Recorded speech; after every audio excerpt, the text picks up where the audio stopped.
Everyone আসসালামু আলাইকুম, সবাইকে ওয়েলকাম জানাই আমার নতুন একটা ভিডিওতে। তো আমি আজকে ইফতারের পরে চলে গিয়েছিলাম মার্কেটে দেখার জন্য নতুন নতুন কি কালেকশন এসেছে। কিন্তু আমি গিয়ে দেখলাম প্রত্যেকটা দোকানে সেই আগের বারের ডিজাইনের জামাগুলোই ঝোলানো ছিল, নতুন কোনো ডিজাইনের আমি জামা দেখতে পাই নাই।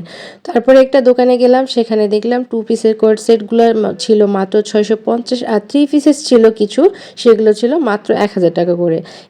এরপর আমি চলে গিয়েছিলাম আমার প্রিয় শপ ভোগ বাই প্রিন্সে। ওখানে গিয়েও দেখলাম সুন্দর সুন্দর জামা এসেছে, নতুন নতুন কালেকশন।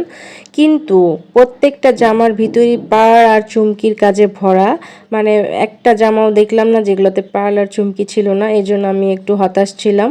তো এরপরে ভাবলাম যেহেতু টোকিও স্কোয়ারে এসেছি একটু সুইট কর্ন খাওয়াই যায়।